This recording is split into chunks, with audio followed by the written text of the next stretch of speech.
Welcome to The Human Element, presented by Whisk.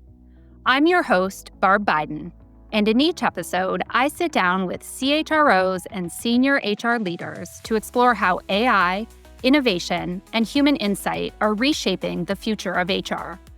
We'll explore how technology is reshaping leadership, strategy, and the role of HR by sharing candid stories, practical ideas, and strategic perspectives to help you shape the future.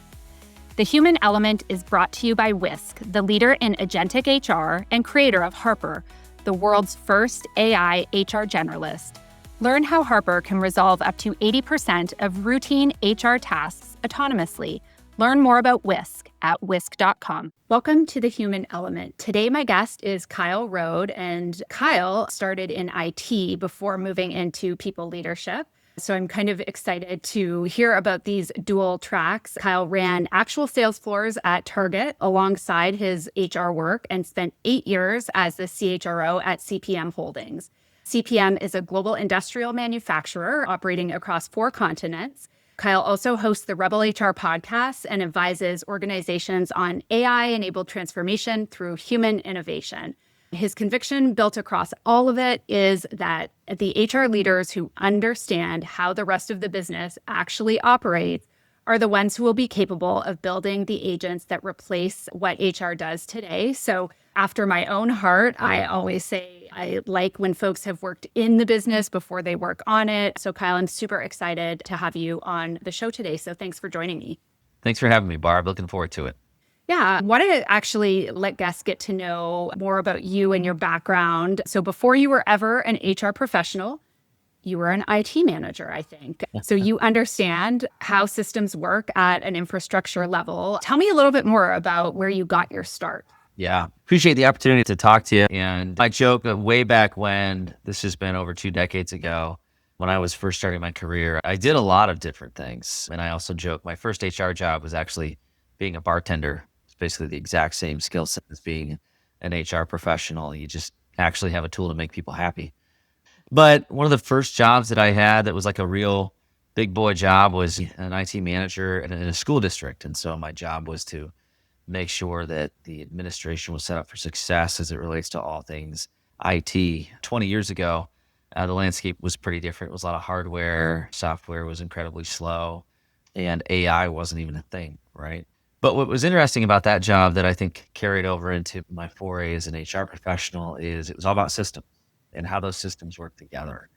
And I've been fortunate to carry that into my career as HR. I took a job at Target right out of school, and the decision process there was which job pays me the most. Target did at the time.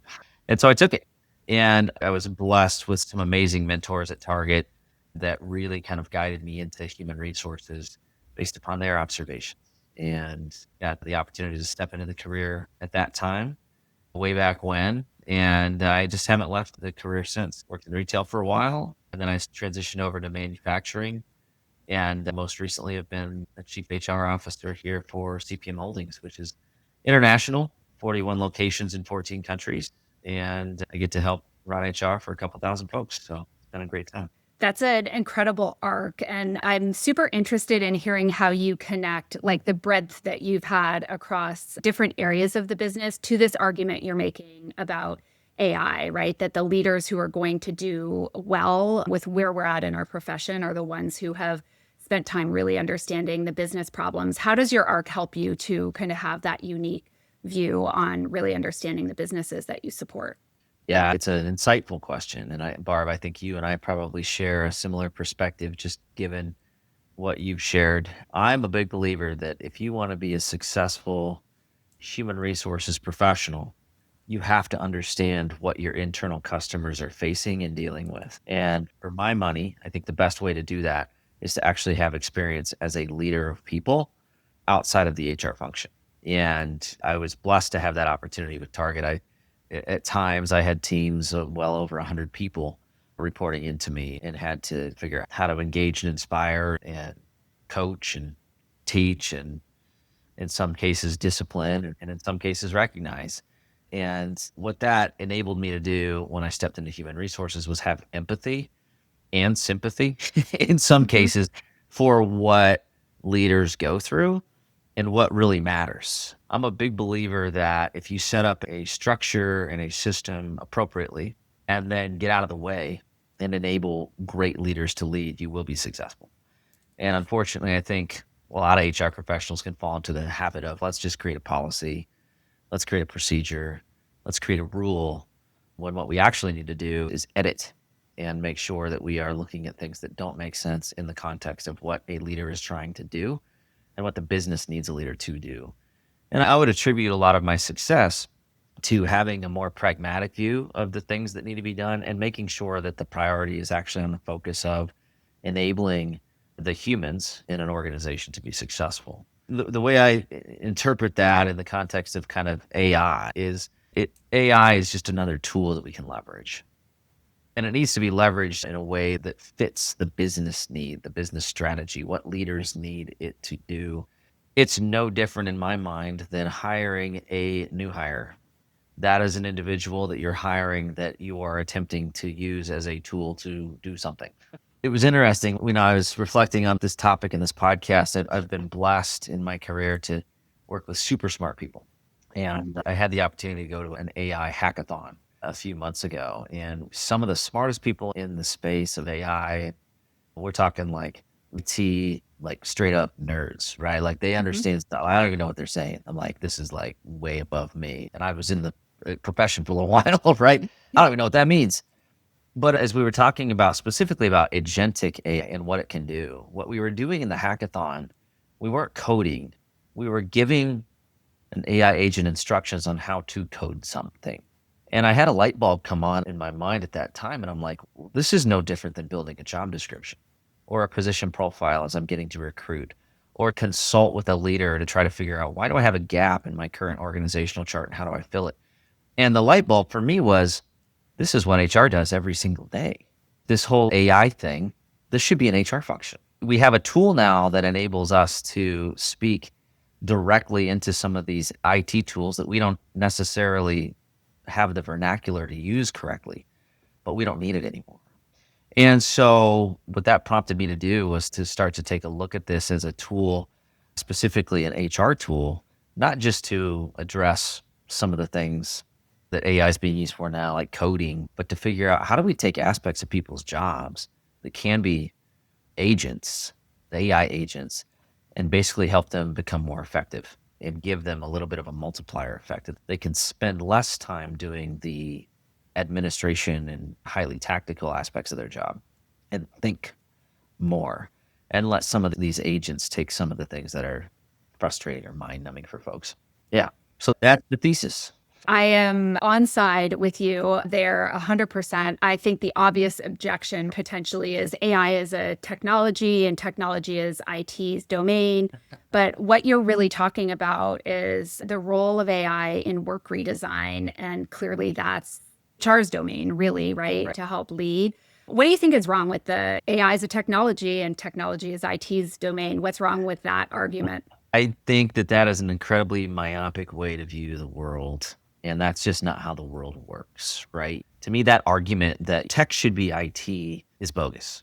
Is anybody claiming that only IT should have emails, right? Email is a tool, it's a tech tool that's leveraged everywhere in the world by almost anybody that has any sort of an office job, right?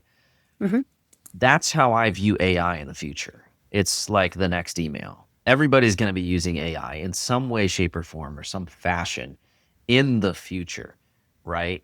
My take is that IT needs to have a seat at the table and help guide and help us understand capability, help us understand safety and security as it relates to some of these tools and cybersecurity and all the kind of the risks that are associated with it.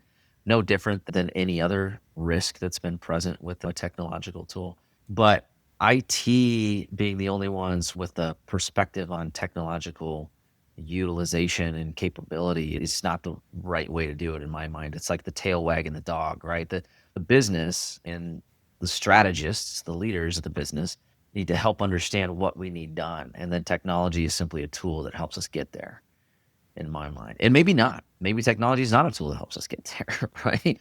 I mean, I think it's a quiver and it's an arrow in a quiver. It's not necessarily the solution for everything either. And I would say the more I've learned, the more the limitations of AI have been realized as well. I am not a believer that AI can replace everything. It's just, I haven't seen it demonstrated yet. Maybe in the future, there's some jobs that can be kind of replicated, but humanity is not algorithmic.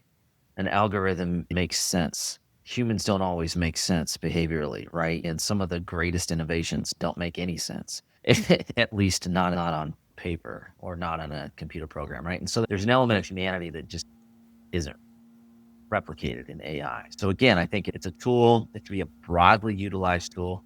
It's something that we should be cautious of, but not scared of. And IT and tech teams have a place, but they shouldn't be the only one involved here. Yeah, there's a difference between administering the infrastructure, I think, and actually defining the business requirements, right, for Right. how a tool will be used. And so you've also long been in favor of disrupting, for HR to disrupt itself, really, not disrupting HR per se. So also a fan of that comment. So you founded Disrupt HR Cedar Valley, the Rebel HR podcast. I mean, it's all in the name, right, in those two cases. So when you think about where we're headed with AI, what sort of accelerant do you think that AI might provide to like actually helping us to do more of the disrupting ourselves that you'd like to see happening? Yeah, so Rebel HR, that's kind of an oxymoronic statement, right? Like it doesn't make sense as to most people thinking about HR, but for me, HR is ripe for disruption. And so much of it comes down to the way that used to be just a purely administrative function. I mean, I started back when HR was basically personnel. And it was like, just make sure people get paid, make sure people don't sue you, and, make sure that positions get filled. But there wasn't a whole lot of strategy. So I'm pretty pleased to say that since I started the Rebel HR podcast, this was back in 2020, I do feel like we've seen a little bit of an HR renaissance where HR has started to become more prominent and have a seat at the table, become more strategic as a function. I think organizations are realizing what I've been saying for years, which is people are the business or the organization, right? That you don't have an organization without the people. And so if you don't have systems and structures to support your people, then you are literally not supporting your organization. And my argument for human resources has always been that we need to be the advocates there. And we need to be able to articulate that need, speak truth to power, be strategic, be guiding resources for our organizations, and call out BS when we see it, right? As opposed to, I think a lot of the bad reputation that HR has is that people just think that they are purely there to protect a company, right? They're not actually there for the people in the company. And my belief is that you have to have a balanced approach and that you can't fully support one side or the other. You have to be measured in how you approach things and be logical and supportive either way, whether you had an individual who made a mistake or you had a representative of the company make a mistake in dealing with a person, right? And so the other thing I would say on the disruption side of things is I also am a believer that HR has a really, really big material impact on the actual bottom line of a company. And we need to start speaking the language of the company as opposed to the language of HR. So I think we can be a little bit overly legalistic in how we approach things. I do a lot of speaking, and one of the things I like to talk about is compliance because it's everybody's favorite topic. Everybody loves it. Payroll and compliance. So But fun. So fun. it's the best.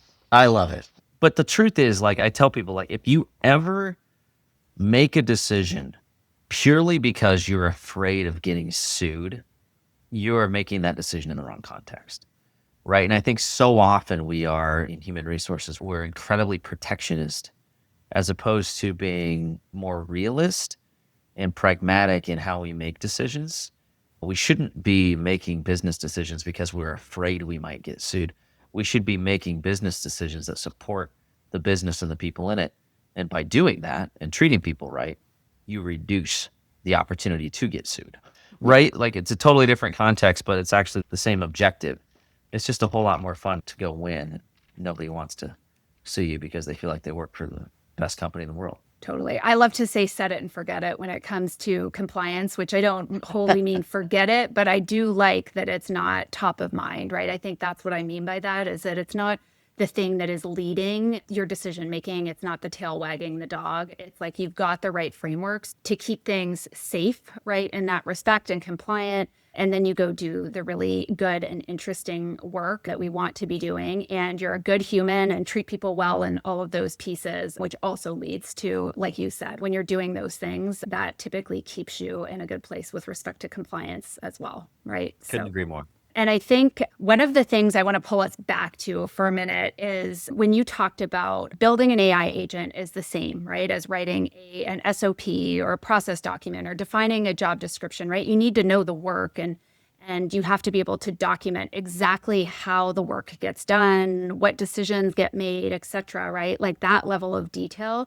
And that HR leaders, right? We've been doing that for our whole careers. So if you think about how we as HR professionals can actually help support, not within our function, but within the business, right? Helping leaders think through the application of agents to their work. How do you see HR teams being able to get involved and help leaders navigate some of what they're needing to do to build out an AI future within their teams?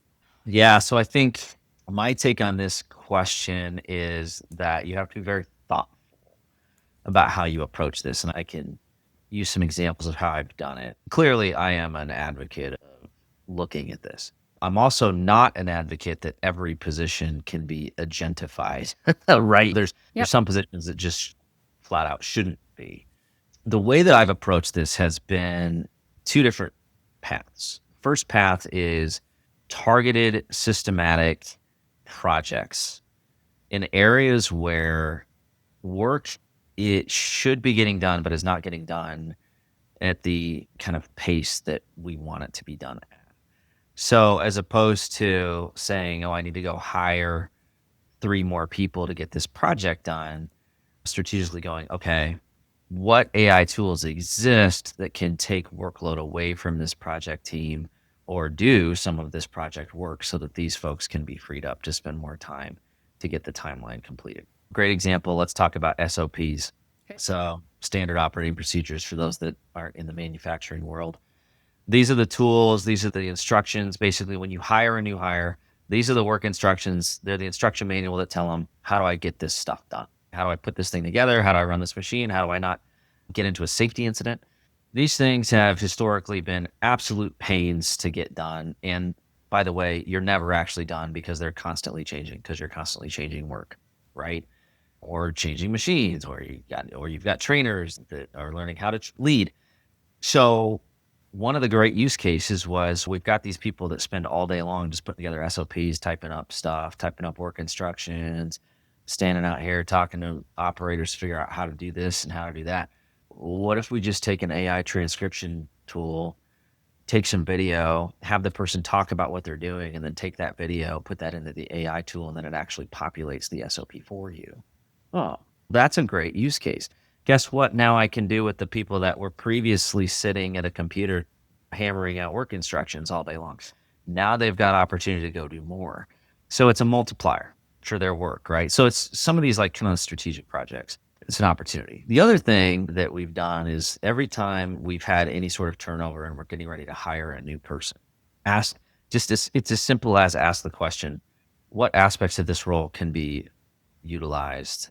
Can AI be utilized to replace? Not every job has that, by the way. But what's been interesting is, there have been a few jobs, specifically administration, as an example, where it's like, oh, yeah, I don't necessarily need a person that has this level of expertise. I can probably hire a lower level position and just have them use this agentic AI tool that we already have available through an HR information system or a finance calculation system. Some of the coolest stuff in AI right now is as simple as Excel tools that allow you to do advanced analysis without knowing advanced Excel skills, reporting dashboards, things like that. Like some of these things, again, that would take a lot of time for people to figure out, but pretty cool. So, and I think the final thing I would say is, because I know there's some naysayers that are like, we can't do that. We don't have all these tools, or these tools are dangerous, or I have IP that I have to protect. We built out an AI governance team that basically says, we can do this or we can't do that, right? And so there's an executive alignment. I would say I'm probably the primary champion of that as this chief HR officer, but You just need one. You need one champion at a senior level that can like say, hey, we need to look at this.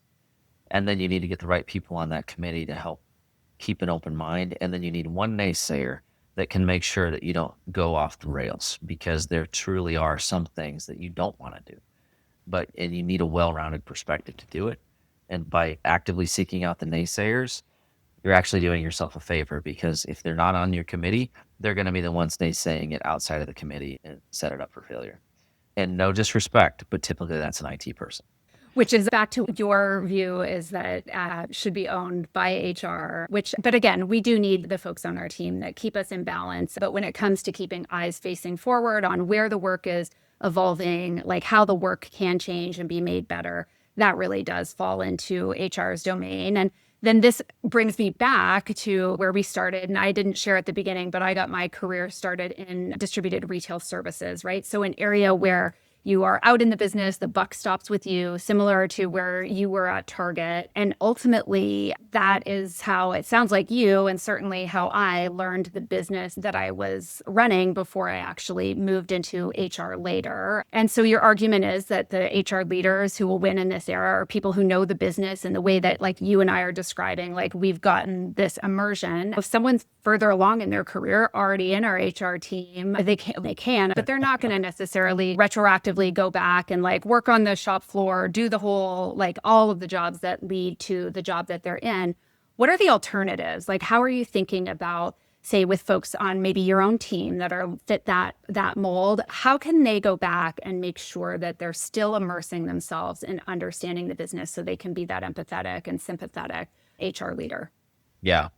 No, that's a great question. And yeah, that's the reality. And what's been interesting in recent years, there are actually human resources degrees that you can get, right? Which I didn't have. I got a business degree, and HR was like chapter 8 in management 101. And that's like the amount of human resources education I got. Formal education in college, right? Went back and got my certifications and all that good stuff once I got out of the field. But for anybody who's graduating college with an HR degree, I tell every single one of them, just go be a leader, go into a management training program, and just get run through the ringer, run through all the crappy parts of management and all the kind of the dark side of being a leader and the hard stuff. But not everybody's at that capability, right? And some people have just fallen into the career or actively just don't have that interest and want to just be in human resources, which is fine. You can do it. You just have to be incredibly curious, and you have to be mindful of the experience gap, and you just can't be too preachy, right? It's because you're going to lose trust with your team if they feel like you are talking about something you don't understand. But I would say in general, most HR professionals that I have interacted with are pretty high empathy folks. In general, I don't know many people that go into HR that are like, I don't like people, or I don't understand people, or I don't have a desire to understand people, right? Lean on that skill set and just be curious. And sometimes it's as simple as just being thoughtful with your internal business customers and being a resource for them, actually being a human resource for them, as opposed to someone who's like chewing them out or telling them what to do or telling them how to do something, right? Listen before you give advice. A lot of stuff, that's like kindergarten rules, right? Like treat others the way you want to be treated. But the other thing too, some of the best HR professionals literally just go out and like job shadow for a few hours, right? We used to call it, back in one of my former positions, we called it MBWA, manage by walking around. Yep. And literally just spending the time to interact with people and understand. You don't have to be an expert. You don't have to be an expert on welding to understand how to help a welder, right? You don't have to be an expert on logistics to understand that somebody in logistics might need your guidance and support, or how to lend a helping hand to them in an area of the business that they don't understand, or help a new leader coach someone who's incredibly frustrated. Those sorts of things, I think, naturally are skill sets of most HR professionals. So don't be afraid to be a little bit different than the people that you're supporting as well. So I think maybe the last thing I'll say on this, because most of the work I do now is kind of in the executive sphere. So executive coaching, I'm hiring C-suite folks and stuff like that. And interesting, we brought in a consultant. Shout out to Bob Kelleher with the Employee Engagement Group. My boy Bob, dear friend. I brought him in to help me do some executive coaching and some executive team building. And we went through and went around. We did kind of there's a lot of different versions of it, but there's like the DISC profiling or strength finders or whatever, PI, whichever version you use in your company, I would say just use what's standard. But we did these executive profiles for all the exec team, and everybody kind of clumped together in my sphere. It was like analytical and like dominant, right? Mm-hmm. And then there's me. I'm like this weird outlier way over on the other side, and like highly creative, like totally neurodiverse compared to the rest of my team. Mostly engineers, ops folks, super smart people, but smart in a different way than I'm smart, right? And so for an HR professional that's trying to figure out their place in the world, maybe they're not able to kind of spend a day in the life with their actual customers, you've got strengths that your team doesn't have. And I think most HR professionals probably do. So don't be afraid to lean on that and lean into being different, because I guarantee you that your brain works different than somebody you're supporting. And just listening to them and providing a different viewpoint can build just as much trust as spending 8 hours next to them on the manufacturing floor or on the retail floor. I love that advice, and great advice for our colleagues sitting in the seat right now. I could go on and on these topics. I am going to, though, bring us into our lightning round and hit you with a couple of quick hit questions to wind us down here. What is one AI agent that you've already built or deployed within your current context? So the one that I mentioned earlier, this SOP builder, is one that I think is helpful. One that I would recommend, though, that we haven't talked about, so I'm not sponsored by this tool, by the way, but ChatGPT is just the one that I've used the longest. Side note, if you're going to use ChatGPT, use a paid one. Otherwise, it uses your data to train itself. So don't do this without checking with your IT person and putting any sort of company information in there. Okay, disclaimer done. I went out and built a GPT that can help me look at some of these compliance things by country and jurisdiction. Because I've been in international HR for almost a decade now, I still don't know all the compliance requirements in every country that we operate. I never will, nor will any lawyer that you talk to either. You have to talk to these local specialists. So I built a GPT that basically gives me general guidance, and I built a flag into it that says, you need to talk to local counsel. So that I can, and for me, it's a barometer to help make sure that I'm looking at something objectively, that I understand the general parameters of the law in the location that I'm working through, and then a flag that tells me you should go talk to somebody. And it's a specialized GPT, so it doesn't use the memory of your conversations with it. It's a purely objective view. That's one of the use cases that I recommend. So it's almost like a little miniature HR legal advisor. Awesome. And let me take us back to sort of the focus on learning the business. If you could advise folks in our profession to go learn one business function outside of HR that would help them the most with HR, but it is only one, where would you send them first? I'm going to answer this question very vaguely and broadly. Right. I will answer it for myself. I am fascinated with sales. For me, because it's like an offshoot, a tangential offshoot of trying to understand human behavior. But that's me. My biggest guidance would be follow wherever your fire takes you, whatever is most exciting for you as you're interacting with folks to understand more about. That would be my guidance. I don't know if there's one right answer there, but be open-minded to chase like where your passion's guiding you.